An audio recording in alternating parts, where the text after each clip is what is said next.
আছো তোমরা সবাই? আশা করছি সবাই খুব খুব ভালো আছো। বাচ্চা ওই 11টার মতো।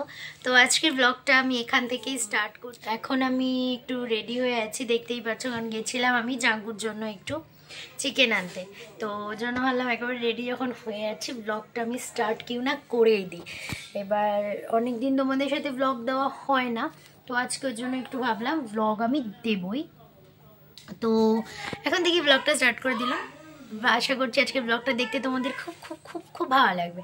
তো চলো ব্লগটা তোমরা দেখতে থাকো, আর আমি সারাদিন কী করি না করি সবটাই তোমাদের সাথে শেয়ার করব। তো দেখো আমি কিন্তু ম্যাচিং নেল পালিশ পরেছি আমার ড্রেসের সাথে। দিকে ভাই হচ্ছে এখন বাইরের দিকে তাকিয়ে বসে আছে, ওর একটু মুডটা অফ। কেন অফ সেটা আমি বলতে পারছি না। মামাম কি হয়েছে? এদিকে চলছে টিভি, আর কে দেখছে বলো তো? এই যে ঠাম্মা শুয়ে শুয়ে টিভি দেখছে। আর এদিকে তো টিভিটা মা এরকম লাগছে কেন ক্যামেরার জন্য। আর এদিকে দেখি মা কি করে। মা কি করছো? এদিকে মাংস রান্না করি আমাদের জন্য, আমাদের জন্য আর ছেলের জন্য। ও ঠিক আছে। তাহলে কেউ বসে আছে চাঙ্কু মামাম, ওর পায়ে কি একটা হয়েছে, তো আমাদেরকে ডক্টর দেখাতে হবে। প্রতিবার এগুলো হয়, প্রতিবার।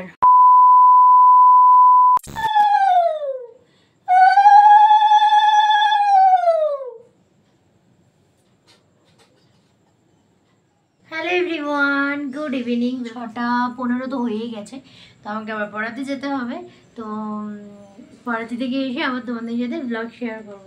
তো চলো তোমরা ব্লগটা দেখতে থাকো। আর এখন আমার তেমন একটা টিউশনই নেই, আমি একটা বাচ্চাকে, যাকে তোমরা দেখেছো অলরেডি আমার ব্লগে, মনীষ। তো ওকেই শুধু এখন পড়াতে যাই, আর ওকে এখন পড়াতে যাব। তো যদি পারি ওকে তোমাদেরকে আজকে ব্লগে একটু দেখাবো। ওর সাথে আমার বন্ডিংটা একটু অন্যরকম, মানে ঠিক দুজনের মধ্যে আমি যে ওর ম্যাম এরকম সম্পর্কটা না, সম্পর্কটা অন্যরকম। তো চলো তোমাদেরকে দেখাবো ওকে আজকে। আর মাকে এদিকে চা করতে বলেছি, আর মা এদিকে করছে চা। আমি চা করতে গেছিলাম, চা করতে, কিন্তু এটা এই পরিমাপে দিবে, ওটা ওই পরিমাপে দিবে। আমি তাহলে তুমি করো, আমি করব না। তো চলো ব্লগটা দেখতে থাকো তোমরা। ভাই মা তো সন্ধ্যা দিচ্ছে, ওঠ। কিরে মা সন্ধ্যা দিচ্ছে না? ও তো ওই যে মা সন্ধ্যা দেয়, যে দেখ ঠাম্মাও বসে আছে, ওঠ চাঙ্কো। আরে এই যে আমি, একজন ঘুম থেকে উঠে চাদর নিয়ে চলে যাচ্ছে, কি আবার ওখানে বসে পড়েছে। আর এদিকে টিভি চলছে। কিরে ঘুম কি কাটছে না? ঘুম? চাদর দাও। একটু ঠান্ডা ওয়েদার আছে বলে চাদরটা গায়ে দিয়ে ঘুমিয়েছে। আজকে ওকে একটু বকা দিয়েছি, তাই জন্য দেখো কান্নাকাটি করছে। তো আমি ওকে লিখতে দিয়েছি, কিন্তু ও লিখবে না। আর তারপর ওকে পড়িয়ে আমি বাড়িও চলে এসেছি, এসে একটু ম্যাগি খেয়ে নিচ্ছি টিফিনে। আর তারপরে আমি একটু বেরোবো, কারণ অনেক দিন আমার একটু পার্লারে যাওয়া হয় না। আজকে একটু পার্লারে যাওয়ার ইচ্ছে আছে। তো আমার এদিকে চুলটাও কাটার আছে, কারণ পুজোর আগে না চুলটা কাটলে চুলটা সেট হয় না, তো ওর জন্য এখন যাবো।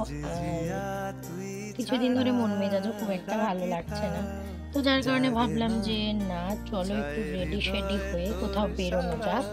আর বেরোনো বলতে কোথায় যাবো, আমি ভাবলাম তাহলে যাই, আমার এই কাজটাই সেরে আসি, একটু পার্লার থেকে ঘুরে আসি।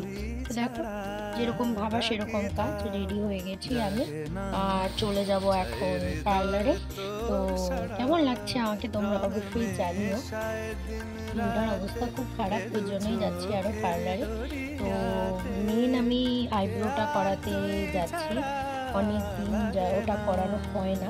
আর আমার আইব্রোটা একেই কম, কিন্তু এখন কোনো সেটে নেই, যার কারণে আমি এটাকে একটু আইব্রো প্লাক করাতেই যাচ্ছি। আর বাজেও লাগছিল, মুখটা অনেক দিন ধরে কিছু করানো হয় না, ওই জন্য। তো তারপরে দেখো চলে এসেছি পার্লারে, আর এই দিদির পার্লারেই আমি আসি। তো আমাদের চুলটা কেটে চলে এসেছি। আমি গেছিলাম শুধু আইব্রো করাতে, যেটা আমি করিয়ে ফেলেছি। আমার একেবারে আইব্রো কম, কিন্তু তবু আমি একটু মোটা করেই তোলার চেষ্টা করি, যাতে আমাকে বলেছে যে তুলতে নাকি হয়। তো এটা আমার অনেক ক্ষেত্রে লেগে গেছে, কারণ আমার আগে একেবারেই আইব্রো ছিল না। ছিল না ভুল কথা, কিন্তু যতটা পরিমাণে থাকলে তোলা উচিত ততটা ছিল না। তো এখনও খুব মানে আমার 6 মাস 9 মাস হোক না একবার বাড়ে। এটা কি সমস্যা আমি জানি না। তো একটু মোটা করে তুলে এসেছি, তুলে না মুখটা বেশ ভালো লাগে। আর এই যে চুল কেটে এসেছি। তো চলো